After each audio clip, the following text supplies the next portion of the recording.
To you who hear me, I say, love your enemies. Do good to those who hate you. Bless those who curse you, and pray for those who mistreat you. That gospel pericope, my friends, can be a very disturbing one and fear-filled one for some people. That's especially true for those who are living in the cycle of domestic violence and codependent violent relationships or just outright abusive relationships. And unfortunately, I probably, along with you, have heard this preached many times in rather extremely harmful and unethical ways, right? That made my backbone shudder with fear. If as a preacher and a faith leader I could say anything to anyone here or online with us, I would say this: if you're in an abusive, codependent, or violent relationship, I'm sincerely sorry for the church having said that this is what you should do, and I hope you find the courage to find a way out. The command of Jesus to love and to pray for our enemies does not mean that anyone should stay in any abusive or any codependent relationships. I put a slide up I have a slide for us, just to make sure that if you know somebody that may be in that relationship or might need some help, there's some help. And I want people to remember as well that Jesus also preached a very powerful reality. John 10:10 says, I have come that you might have life and have it most abundantly. Actually, on the table in the narthex, there's a 2-page brochure regarding domestic violence, and you might want to pick one up if anybody you know or might need that help. There's that information as well. I didn't realize this statistic. Nearly 3 women in the U.S. are killed every day. That's a really striking number. So there's probably people that we know in our circle of friends that need help and don't know how to reach out. So I would encourage us to help them as much as possible. So thank you for understanding that this gospel doesn't mean that. Never has, never will.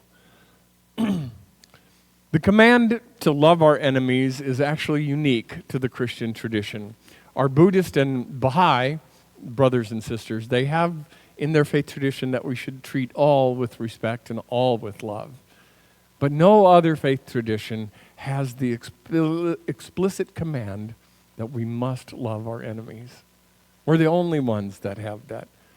Now, what does that mean for us today? What does it mean to have those words of Scripture spoken in our presence? And as we know, there's always a context for Scripture, right?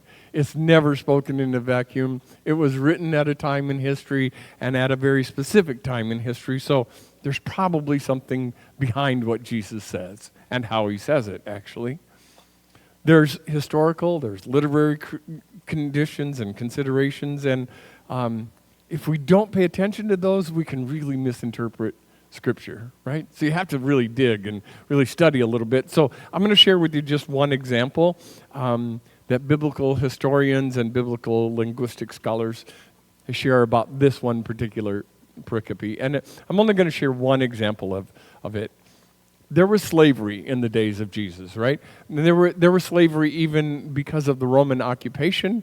There was slavery because of the Roman occupation, right? So the Romans had it over the Israelites, and the thing about slavery in Jesus' day, not to say, and I'm not condoning slavery at all, but the thing about slavery in Jesus' day, there was a set of moral and social norms which there was really, as we say, guardrails in place, right? There were certain things you could do and certain things you couldn't do. And as a slave owner, you couldn't do certain things, and as a slave, you couldn't do certain things. Those rules were absolutely unbreakable. And one of those rules was the rule to never cause another person to lose face. And we've heard of that today, right? Like, oh, they lost face. Most of us associate it with the kind of the Japanese practice of, some moral, violation or something, and then somebody loses face. Actually, it comes from this actual teaching of Jesus. The way that a slave owner in the ancient Mediterranean world in his day would interact with each other would would be to, if I was a slave and I violated one of the social norms, and you as a slave owner were going to discipline me, I had to stand in front of you. I had to stand in front of the master, and the master was only allowed to strike me on the right cheek, okay? And only with the back of their right hand. So, if you're standing in front of me and I slap you like that, I don't cause you to lose face, right? If I slap you with an open palm, I cause you to lose face. So, now you got to listen back to Scripture. Jesus says, if a person strikes you on one cheek, turn and offer them the other. Well, if I'm with Cassie and I slap you on this side, I can only strike you at the back of my hand, and I can only strike you at the back of my right hand. It's pretty hard for me to strike you on the other cheek with the back of my right hand, right? So I would have to turn it into like that. Wouldn't work. See, what Jesus, many biblical scholars say, is Jesus was saying, do not let yourselves be harmed by other people. Turn the other cheek to protect yourself. Not to submit yourself to further harm, but to protect yourself from further harm. And if we don't understand that, if we don't understand the whole relationship, we get misinterpretations of the Scripture, right? So Jesus wasn't saying, subject yourself to further abuse. He was saying, do what you must do in order to not allow further harm to be inflicted on you. Jesus actually gave us, I think, in this Scripture, 3 things. If you tear apart this whole pericope, he gives us 3 things that we should do. And 3 ways, I think, and in today's world, it's really hard, so I think we need to adopt those 3 ways, or at least grab those 3 ways. And I know I have them on a slide, too, just to make it easy for you. The first thing that Jesus says is do good. Do good to those who harm you, right? So it means that even though if you're my enemy, I shouldn't trip you when you walk down the street, right? If I'm your enemy, I shouldn't do something that's going to cause you harm. So, and if at all possible, try to do something that's good for that person.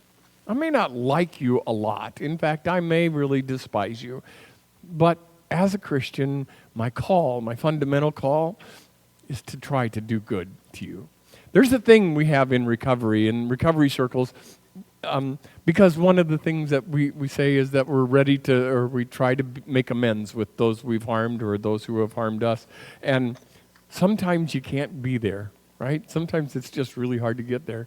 So one of the things that we say in the program is pray for the desire to want to make that reconciliation, right? Because sometimes that's all you can do. Sometimes all you can do is just pray for the desire, because right now I'm not desiring it, right? The second thing that Jesus says is bless them. Offer not only doing good to them, but offer your desire, your will for them to be good. I've got a lot of people in this world right now that I'm really not happy with, right? And it's really hard to actually pray a blessing on them, but I really think that's the call of the gospel. It's like, okay, I really don't agree with what you're doing and how you're doing it, but I really hope, and I really do pray that God blesses you in your work, because I don't think you're doing God's work right now, but I hope you will. And the last thing is to pray for those who are our enemies, to actually pour out our spirit on them in prayer, to lift them up in prayer before God. And I was going to do that one country song. I had it, even the clip, I'll pray for you. I'll pray that your brakes go out going down the hill. No, not the thing. But pray for you in actually trying to do good for you. It's absolutely critical, though, my friends, to realize that whatever we do, it's about restoring right relationship with one another. If I violated my relationship with John, it's my responsibility to try reestablish that relationship. And it might be John's responsibility to actually call me out and say, hey, that hurt. You've hurt me. Then we can begin that dialogue. There's a really wonderful thing from Archbishop Desmond Tutu, the Episcopal bishop, he was imprisoned all the time for a lot during apartheid. But he said this about forgiveness, and he's practiced it amazingly. He said, forgiving and being reconciled to our enemies is not about pretending that the other things, or that things are other than they are. Right? It's not pretending. It's not about patting each other on the back and turning a blind eye. He says true reconciliation exposes the awfulness, the abuse, the hurt, the truth. It can even sometimes make things worse. It's a risky undertaking, but by the end, it's worthwhile, because in the end, only honest confrontation with reality can bring real healing. Otherwise, superficial reconciliation is only superficial healing. The scab's still going to be there, and you pick it up, and it's still going to bleed. You gotta go deep, and it's hard to go deep sometimes. Loving our enemies doesn't mean condoning harmful behaviors. Loving our enemies means speaking the truth into the darkness. Speaking the truth into the darkness. Loving our enemies is much about our own self-preservation. Loving our enemies is about letting go of the illusion of our control over anyone else and sometimes over other things. And loving our enemies is about speaking the truth even when we might fear the outcome. That can be dangerous, right? It can be dangerous to speak the truth. In a world in which we live right now, it seems that we're inflicting harm on each other all over, almost every day. Almost every day. From the dehumanization of our trans brothers and sisters to the criminalization of our immigrant brothers and sisters, the list seems to grow every day. To love our enemies, we must have honest conversations about how we experience and how we see and seek to find accountability and reconciliation. Martin Luther King said this, darkness cannot overcome darkness, only light can do that. Only light can do that.